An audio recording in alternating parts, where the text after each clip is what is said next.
Hello, I am Mr. C.N. Patil, Assistant Teacher in H.R. Patel Junior College Shirpur, District Dhule. Today, I want to present Summary Writing, Section 3, Writing Skill, Standards 12th English, New Syllabus.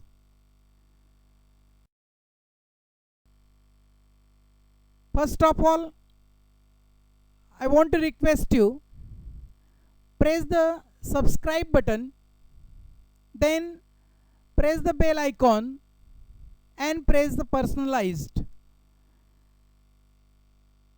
It means you will get the notification when I will upload my next videos. Thank you.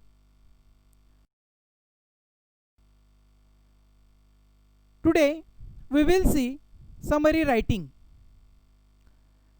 First of all, definition of summary writing. A summary is a record in the reader's own words that gives the main points of a piece, such as newspaper, article, a lecture, a passage, a chapter, or even a book. या ठिकाणी आपल्याला question number 2B मध्ये summary रायटिंगचा प्रश्न असतो. यावर्षी नवीन बदललेल्या syllabus आणि पॅटर्ननुसार question 2A मध्ये एक अनसीन पॅसेज आपल्याला दिलेला असतो आणि त्याच अनसीन पॅसेजची समरी आपल्याला क्वेश्चन नंबर 2B मध्ये करायची असते. समरी रायटिंगसाठी कुठलाही वेगळा अशा प्रकारचा पॅसेज दिलेला नसतो. हा प्रश्न समरी रायटिंगचा क्वेश्चन हा 3 मार्काचा असतो. या समरी रायटिंगमध्ये जो काही पॅसेज दिलेला असेल तो पॅसेज त्याचा 1/3 करायचा असतो आणि यालाच आपण मराठीत सारांश लेखन असं म्हणत असतो. आपण ज्याप्रमाणे 3 तास पाहिलेला मूवी आपल्या मित्रांना 5 ते 10 मिनिटात सांगून टाकतो, यालाच आपण समरी रायटिंग असं म्हणत असतो. बऱ्याच वेळेस बरेच विद्यार्थी समरी रायटिंग पूर्ण पानभर लिहून काढतात. त्यावेळेस तपासणाऱ्याला असा प्रश्न पडतो की हा निबंध आहे की समरी, हेच त्यांना समजत नाही. आणि म्हणून लिखाण तुमचं कितीही चांगलं असेल तरी सुद्धा तुम्हाला चांगले मार्क मिळू शकत नाही.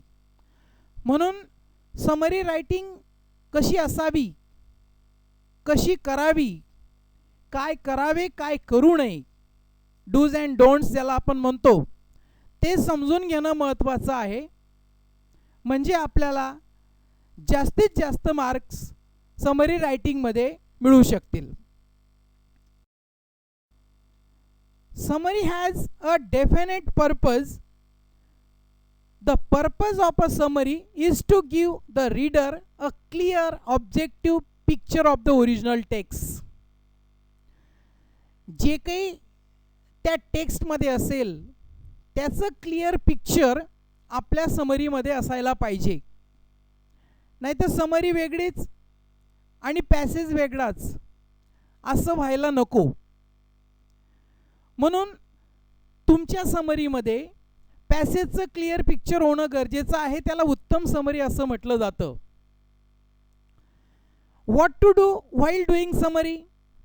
समरी करीत असताना आपण काय करावं, याच्यामध्ये अगोदर आपण डूज ऑफ समरी रायटिंग बघूया आणि त्याच्यानंतर डोंट्स ऑफ समरी रायटिंग बघूया. First, read and read the passage. Passage 1 ते 2 वेळा वाचा. ऑलरेडी आपला एक वेळा पॅसेज वाचला गेलेला असेल. क्वेश्चन नंबर 2A मध्ये क्वेश्चन्स ते ॲक्टिव्हिटीज सोडवताना पुन्हा एकदा आपल्याला पॅसेज वाचावा लागेल. अंडरस्टँड इट, तो पॅसेज समजून घ्या. रीड द इन्स्ट्रक्शन्स, ज्या काही इन्स्ट्रक्शन्स दिलेल्या असतील त्या काळजीपूर्वक वाचा. Find exactly what you need to summarise, नेमकं आपल्याला कोणत्या भागाचं सारांश लेखन करायचं आहे ते शोधा.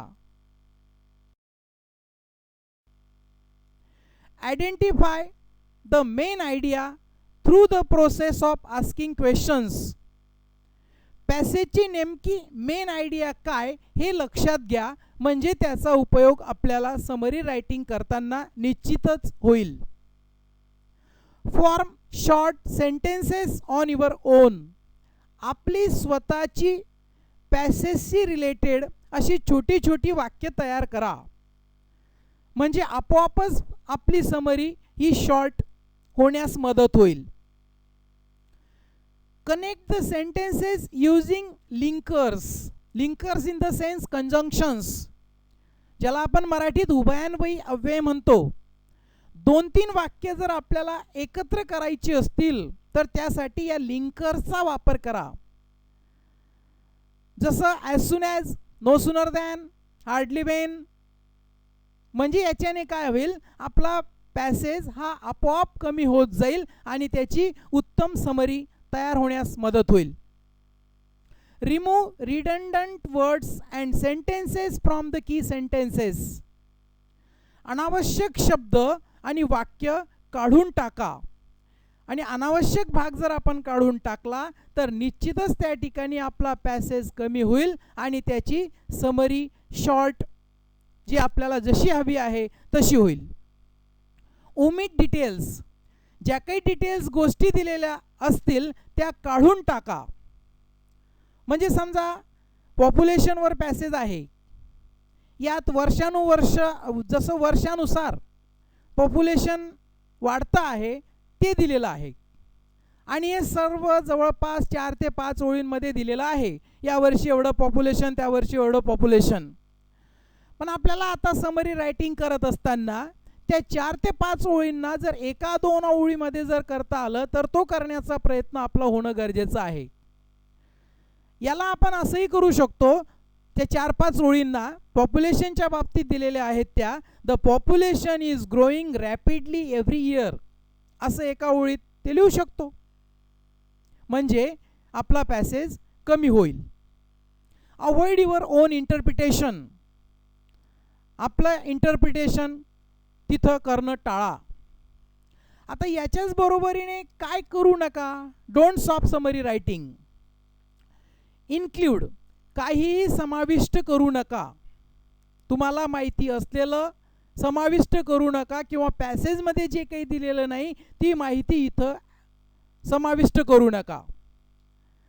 ॲड, तुम्हाला माहिती असलेलं जे काही इतर गोष्टी असतील त्या पण तुम्ही इथं ॲड करू नका.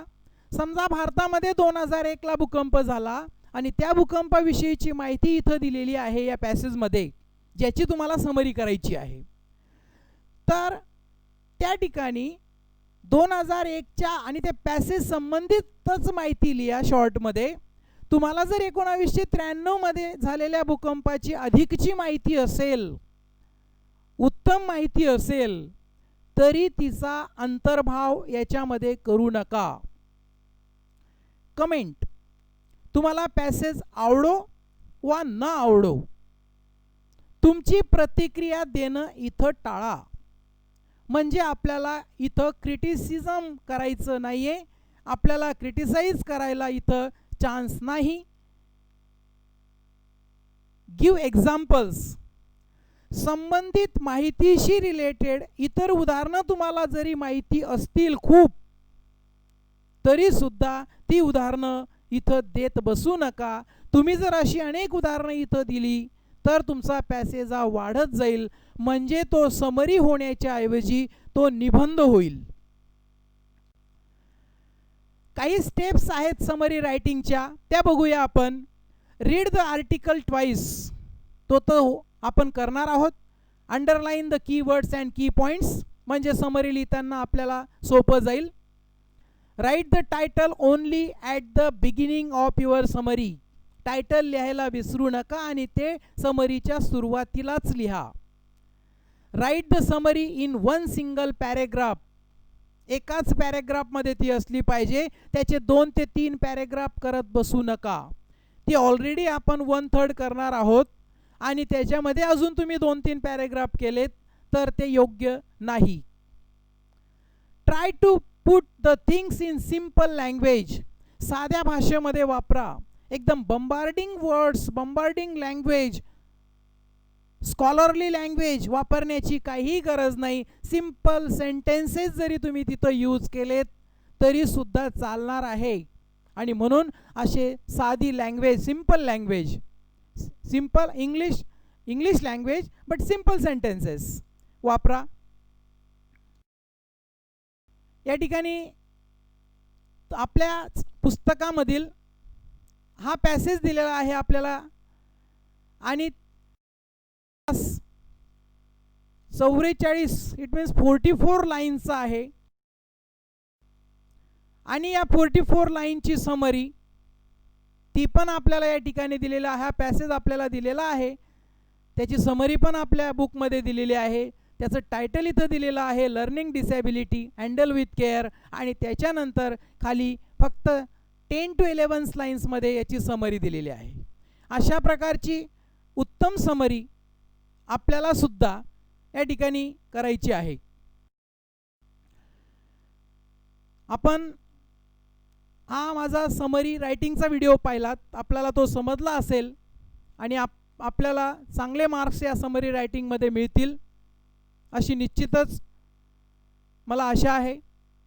Thank you for watching my video and subscribe my channel and learn with joy. You will get notification of next videos when I will upload my videos. Once again, thank you.